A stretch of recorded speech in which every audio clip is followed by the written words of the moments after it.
North Korea's Kim Jong Un is either dead, brain dead or just fine, depending on which Asian media report you believe.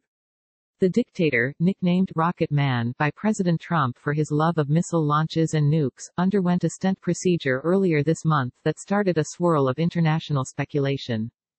A Hong Kong broadcast network claimed Saturday that Kim died, citing a very solid source. A Japanese magazine, meanwhile, reported late Friday that he is in a vegetative state. On Kim's home turf, the North Korean media has acted as if everything is perfectly normal.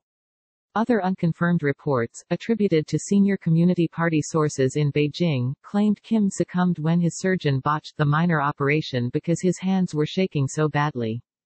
The portly leader's absence from Saturday's much ballyhooed 88th anniversary of the birth of the Korean People's Revolutionary Army further fueled the death talk. Earlier in the week, President Trump downplayed reports that Kim is ill, and an official familiar with U.S. intelligence said the government had no reason to conclude he was seriously ill. Still, the whispers grew louder when China dispatched medical experts to help treat Kim, Reuters reported Friday. One Chinese medic told the Japanese magazine that the leader clutched his chest and fell to the ground on a visit to the countryside earlier this month. A doctor accompanying Kim performed CPR and took him to a nearby hospital, where apparently the procedure was performed. If Kim is dead, official verification might only come from North Korea state media, which delayed the announcements of the deaths of Kim's despotic predecessors, his father and grandfather, for up to 4 days. When it comes to North Korea, you can never be too sure until you hear the news from the country itself, said David Maxwell, a North Korea specialist at the Foundation for the Defense of Democracies. But it's worth noting that there are 6.5 million smartphones in North Korea now, and even though the coverage is within the country, information has a way of getting out faster now than it did in the past.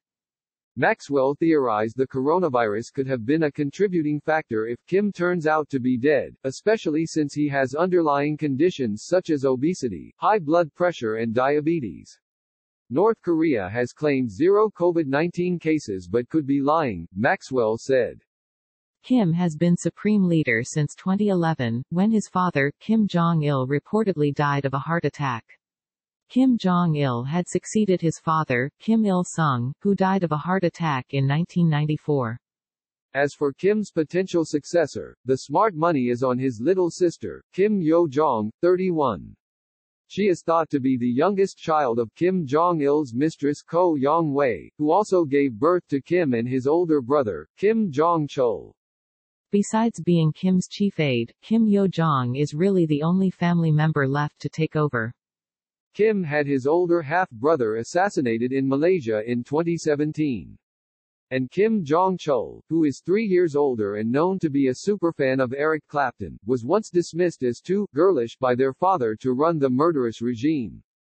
It would be unprecedented and shocking for there to be a female great leader, but it wouldn't be heresy, Sung Yoon Lee, a North Korea expert at Tufts University's Fletcher School of Diplomacy, told the Post.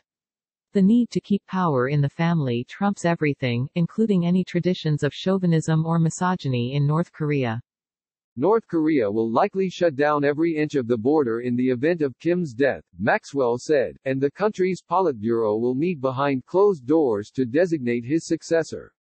Both Kim Jong-un and his sister spent part of their childhood in Swiss boarding schools, where they learned English and had more than a taste of Western life. Additional reporting by John Levine and Melanie Gray.